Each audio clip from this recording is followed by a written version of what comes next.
We had the Civic SIR, the EK SIR, which revved like a motorbike and went like stink. Everyone loved it. Then we had the dull one that hardly anyone remembers its name.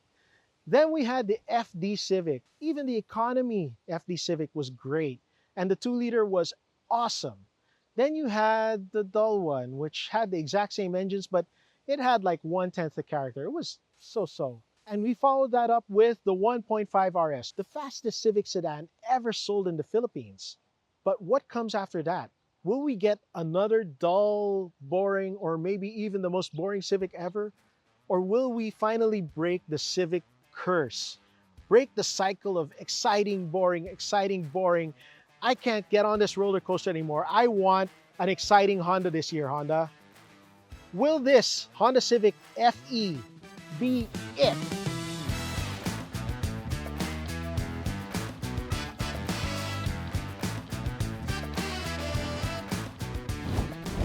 Styling-wise, Honda has taken a step back from the plastic, fantastic FC Civic and has gone for something more grown up. It has the same beak nose, slim lights, and grille as the old car, but instead of surrounding it in chrome and fake plastic vents, they've surrounded it with body-colored pieces that really make it pop, make it look mature. The body lines are softer, rounder, except this shoulder line. This is the only really sharp line left on the car, and they use it to good effect. This, even on the 17s on this middle V variant, actually looks pretty good. But it's not all a styling home run though. Out back, the design isn't quite as successful. I mean, don't get me wrong, this is still a pretty rear end. That duckbill, that clean bumper, no more fake vents, no more fake valances, no more fake diffuser, thank God. But those taillights, those HRV-ish taillights sort of get lost on that sheet metal. It kind of feels like a blend of all the influences that went into the Honda Civic. And honestly, if I had to park this facing the wall in a crowded parking lot at night, I'm not quite sure I could pick it out right away. It's a very good looking car, but it looks like all the other good looking cars. You turn them around, you can't see their face, you don't know who it is. You know, on the inside, this Civic is kind of nice. It lacks some of the character of the old car. You no longer have a driver-centric cockpit with Lamborghini-style instrument gauges. Instead, you get something that's more like a Volkswagen. Still European, and it's still fantastic. You have these minimalist white gauges. You have the flat dash top with obviously the stylish screen sticking out of the dash top thing. I mean, that is so 21st century, 2010s, whatever. It's contemporary. And you've got something I haven't seen on any other car yet. This ludicrously long, wonderful grille. All the fake vents that Honda has taken off the outside of the car have gone in here on the dashboard. This is pretty. It's not just a flat grille. It's dimensional. It's got stuff behind it that makes it look like the whole thing is air conditioning vents, which was the first thing my wife asked me. Does it all open up? And unfortunately, I'm sorry, no. The interior is pretty good. It's pretty comfortable. It's got armrests everywhere. Now, it is still lacking some things from the old car, like you have this nice wide console, but you no longer have the under console shelf, which honestly, it's not going to ruin the design to have that shelf there. You have Apple CarPlay and Android Auto. Unfortunately, unlike the 1.5 RS, you don't have wireless Apple CarPlay and you don't have wireless charging, and you only have one USB port in the entire car. In keeping with the Volkswagen-ish theme, you've got these tartan fabric seats, which are pretty comfortable. Headroom and legroom are fantastic, but this being a Civic, you sit down pretty low. I've got the chair cranked all the way up here, and if I crank it down, wait for it, I'd be sitting gangsta style. This is ridiculously low.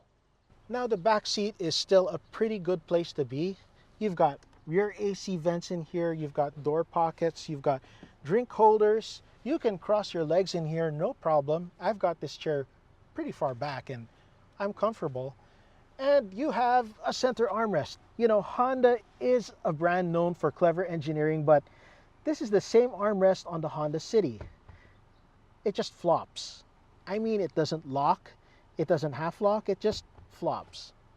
So it's precisely horizontal here, which is good, but I expect more of you, Honda. Please. So the Civic has traded its sort of Lamborghini-like plastic, carbon fiber, and metal duds for sort of Volkswagen-ish look. You'd expect maybe the drive is the same, and it sort of is. In eco mode and drive, it's very laid back, it's very progressive. But you turn off the eco mode, you slot it into sport, look for a nice clear piece of road and give it some beans, and it goes. In the city, it does about 8 kilometers a liter, up to 10 if you drive it gently. On the highway, it can do 21 to 23 kilometers a liter, which is pretty good for the amount of power you get. Now, in mixed conditions, we've gotten about 12 kilometers a liter, but it's the summer, so idling with the aircon on has brought that down quite a bit. On to other things. For those who aren't quite as dedicated to the sporting drive as most Civic owners have been in the past, it does the duty just fine. It rides reasonably well, excepting for, of course, a little bit of judder from the wheels and tires. These are, of course, 17-inch wheels and thinner tires than you get on your ordinary Toyota Corolla. So that's the Honda Civic FE. Is it as exciting or memorable as the previous 1.5 RS? In this mid-range V variant, guys, no. The design isn't as memorable. It is better looking. It is better sorted. It is a better design, but it's not something that will stick in your head like glue. This is not the Air Jordan of basketball sneakers that it's flashy, it's colorful, it's kind of weird, but you remember it and you want it. No, this is one of those casual leather sneakers that you can put on with a suit, with jeans, with basketball shorts, whatever, and it'll do just fine. And that's the Civic V.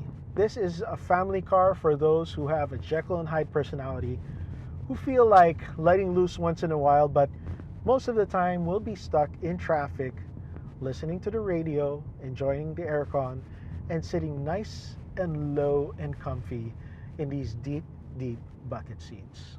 And so for Top Gear Philippines, lounging, lazing in, and loving the all-new Civic, this has been Nicky Tamayo telling you to like and subscribe to our Facebook, YouTube, Instagram, and TikTok channels.